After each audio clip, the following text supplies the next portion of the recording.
ሰማያዊዎቹ ውድ አድማጮቻችን ሁለተኛ ሽንፈታቸውን በቅድመ ውድድር ጨዋታ አጋጥሟቸዋል። የቅድመ ውድድር ጨዋታ ሽንፈቶችን ማስተናገድ ጥሩ የሚባል ነው፣ ቡድኑ የሚጎለውን ነገር ለመረዳት። ነገር ግን ተደጋጋሚ ሽንፈቶች ቡድኖች እንዳይገነቡና የቡድኖችን መውደቅ እንደሚያስከትሉ ደግሞ በእግር ኳስ በሚገባ ማየት ችለናል። በተለይ ደግሞ አዲስ አሰልጣኞች ሲሆኑ የቡድኑን ስሜት ወኔ መቀስቀስ የሚችሉ ተጫዋቾች ላይ ማተኮር እና ጨዋታው ላይ ውጤቶች ላይ ማተኮር የሚያስፈልግ ነው። የቼልሲ አዳዲስ ፈራሚዎችን ምንም እንኳን ባንመለከትም በተለይ እንግዲህ ማርኮ ፔሌስትሪኒን ብቻ ነው ያየነው። ጥሩ የሚባል ፐርፎርማንስን ከጨዋታ ወደ ጨዋታ እያሳየ ነው። የቼልሲ የቀኝ መስመርና የግራ መስመር እኩል ብቃት እንደሌላቸው እየታየ ይገኛል።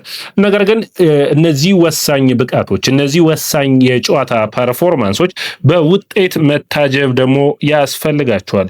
ቢበዛ አቻ የሆኑ ካልሆነ በስተቀር እንዴት ቡድኖች ሊገነባ ይችላሉ? በሽንፈት ውስጥ እንግዲህ ባለፈው ጨዋታም ትንሽ አሳዛኝ ነበር። የዛሬም ጨዋታ ቼልሲ ሙሉ በሙሉ የጨዋታ ቁጥጥር ነበረው። ጥሩ ፐርፎርማንሱን ለማሳየት ሞክሯል።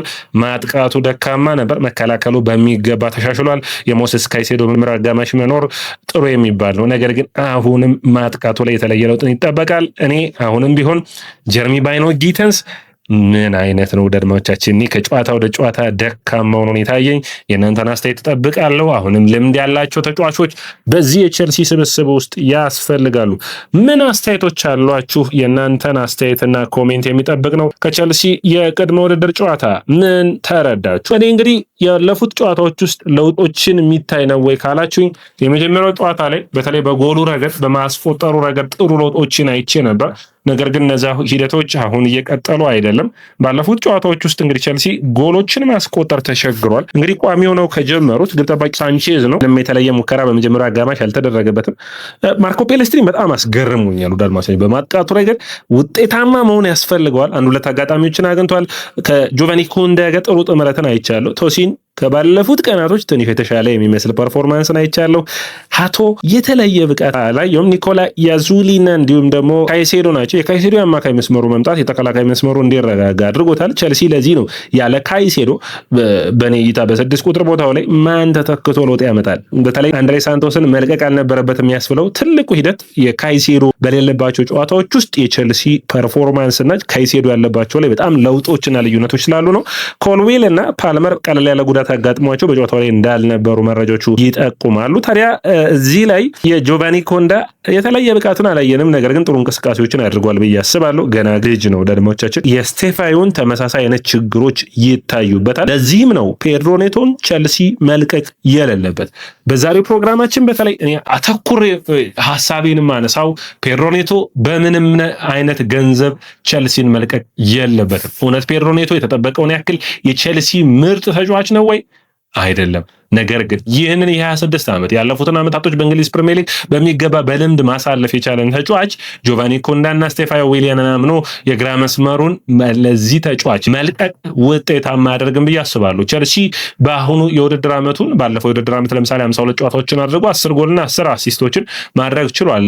ፔድሮ ኔቶ በፕሪሚየር ሊጉ ብቻ 5 ጎልና 6 አሲስቶች ነበሩት። አሁን ይህ ተጫዋች በደካማም በጠንካራ ብቃቱን ብናነሰው አምና በተለይ በጉዳት የነበረበትን ችግር መቅረፍ ችሏል። ነገር ግን ይህ ተጫዋች በኔ እይታ ባለፉት ዓመታቶች ቼልሲ የሚሳሳታቸው ትልልቆቹ ስህተቶች አንዱ ምንድነው ካላችሁኝ፣ በቡድኑ ውስጥ የለመዱ ተጫዋቾችን ለእንግሊዝ ፕሪሚየር ሊግ ቡድኖች አሳልፎ መስጠት ነው። ባለፈው የውድድር ዓመት ምንም እንኳን ኖኒ ማዱዌኬ በአርሰናል ቤት ምን ያክል ለውጥ አመጣው፣ ውጤታማ ነው አይደለም፣ ክርክር መከራከር ይቻላል። ነገር ግን ለአርሰናል የተሻሻለ ጥሩ የእንግሊዝ ፕሪሚየር ሊግ ልምድ ያለው ተጫዋችን ነው ማቅረብ የቻለው። አሁንም ኔቶን ለማንቸስተር ሲቲ ቤንች ነው እኮ የሚሆነው። በማንቸስተር ሲቲ ቤት ሄዱ አይደል? ያንን የማንቸስተር ሲቲ ቤንች በሚገባ ማጠናከር ልክ የሚባል ዝውውር አይመስለኝም። እናንተ ምን ታስባላችሁ? የእናንተን አስተያየትና ኮሜንት የምጠብቅ ነው የሚሆነው። በኔ እይታ ፔድሮ ኔቶ በቼልሲ 3-4-3 አጫወት ውስጥ ከዛ ውጭ ደግሞ አዲስ ባለመዱት በጆቫኒ ኩንዳና በስቴፋዮ ዊሊያን ላይ ተማምኖ ቼልሲ ይህንን ተጫዋች መልቀቅ አለበት ብዬ አላምንም። ወደ አድማጮቻችን በኔ እይታ በዚህ ስብስብ ውስጥ ካሉት ተጫዋቾች ልምዱ በብቃቱ ደረጃም ብናየው ከባይኖ ጊተንስ የተሻለ ነው። ኔቶ የተሻለ ቀጥተኛ የጨዋታ ስታይል የሚጠቀም ነው። በኔታ ዣቪ አሎንሶን በቀጥታ ባለፉት ፕሮግራሞች ባለፉት ሂደቶች ውስጥ አስተያየቱን ሲሰጥ ኔቶ በቡድን ውስጥ በቁልፍነት ከሚነሱና ከማይነኩ ተጫዋቾች ከሚላቸው እንደሆኑ ተናግሯል። ነገር ግን እግር ኳስ ደግሞ አንዳንድ ኃላፊዎች ብሉኮ ከጥሩ ዋጋ ከቀረበላቸው 80 ሚሊዮን ዩሮ ቢቀርብ ይህንን ተጫዋች አይሸጡትም ማለት ግን የምችል አይደለም። ወደ አድማጮቻችን እንዴት ታዩታላችሁ? ቀጥተኛ ከስብስቡ ውስጥ ካሉት ማለት ነው ቀጥተኛ ንግግሮችን ተጀምሯል። እንግዲህ ይህ ድርድር ምን ይሆናል? ዮርጊ ሜንዴዝ ነው መርሳት የሌለባችሁ። ኤንዞ ማሬስካም ኤጀንት ነው። ስለዚህ ድርድሮቹ የሆነ ነገር ሊያመጡ ይችላሉ። ነገር ግን በምንም አይነት ሁኔታ መነካት ከሌለባቸው ተጫዋቾች አንዱ በኔ እይታ ፔድሮ ኔቶ ነው። ልምዱን በሚገባ ማቆየት ያስፈልጓል። ልምድ ያለው ተጫዋች አምጡ ማለት የነ ዌልቤክን እና ሄንደርሰንን ማምጣት አይነትም። ሜዳ ላይ ለውጥ የሚያመጣ የተሻለ ጥሩ እድሜ ላይ ያለውን ተጫዋች ማቆየት ነው ብዬ አስባለሁ። የእናንተን አስተያየትና ኮሜንት የምጠብቅ ነው የሚሆነው። አሁንም ቢሆን ጆቫኒ ኩንዳም ስቴፋኖ ዊሊያንም የተለየ አቅም ከፔድሮ ኔቶ በተሻለ ምርጥ ተጫዋቾች የመሆን ዕድል ሊኖራቸው ይችላል።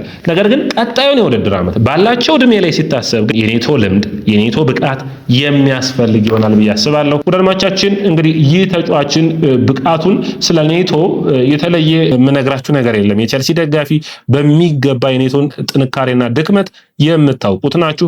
ያንን እንግዲህ እንዲቀጥል ማስቻል ነው የሚያስፈልገው። ወዳጆቻችን ስለ ቸልሲ ሌሎች መረጃዎችን ስናነሳ ዣቪ አሎንሶ በአማካይ መስመሩ ላይ ኒኮላስ ያዝዊሊን ቋሚ አድርጎ ማስጀመሩ ትንሽ ደስ አላለኝም። ምክንያቱም በዋናው ቡድን ውስጥ ባሉ በስብስብ ውስጥ ትልልቆቹ በሚባሉ ተጫዋቾች መጀመር ይጠበቅበታል። ሌላኛው እንግዲህ በመጨረሻም ቻሎባ ወደ ኮሞ አቅንቷል። የጤና ምርመራውን እያደረገ ይገኛል። ባዲያሺሌም የጤና ምርመራውን እያደረገ ይገኛል።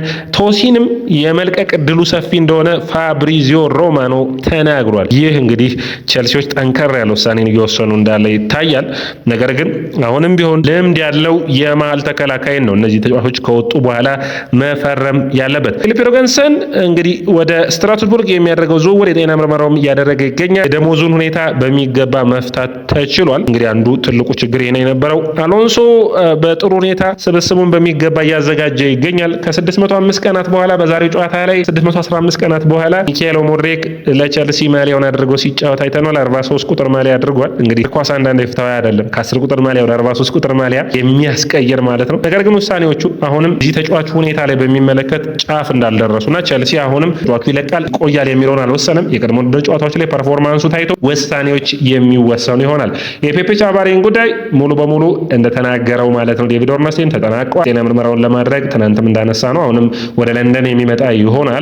ዋጋው ነበር ባለፉት ቀናቶች ያልተነሳው 16 ሚሊዮን ፓውንድ ሲደመር የሆነ ያክል ዋጋዎችን ተስማምተዋል።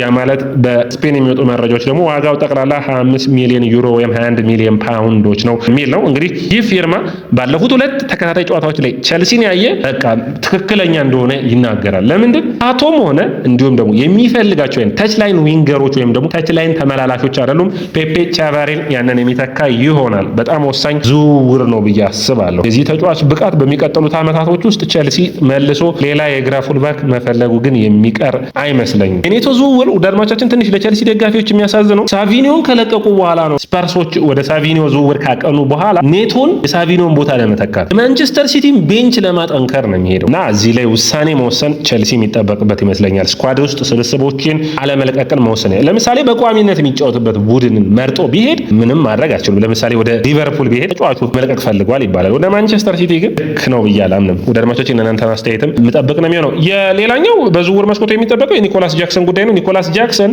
አሁን ወደ 65 ሚሊዮን ፓውንድ ቀርቦበት ወደ ቶተናም የሚያደርገው ዝውውር እንግዲህ በሚቀጥሉት ጊዜያቶች ውስጥ ንግግሮቹ አንዱ የሚጠበቅ ነው የሚሆነው። እንግዲህ ጠንካራ ያለ ዝውውር ፍላጎት ከቶተናም በኩል ከታየ ቸልሲ በዚህ ተጫዋች ጉዳይ ላይ ውሳኔዎችን ሊያሳልፍ የሚችልበት እድል ይኖራል። በዚህ ቦታ ላይ እንኳን ዳንኤል ቤክ መጥቷል፣ ሊያም ዴላፕ ውሳኔዎቹ እንግዲህ የሚረጋገጡ ይሆናል ብዬ አስባለሁ። እንደ ፔድሮ ኔቶ ጠንካራ ያለ ተቃውሞ የለኝም። ታዳጊ ተጫዋቾች ስላሉ ሁለት ጥሩ ኢት የሚባሉ አጥቂዎች ስላሉ አትሊስት ሽፋን አድርጓል። ዴላፕም ቢሆን ሶስተኛ አጥቂ ነው።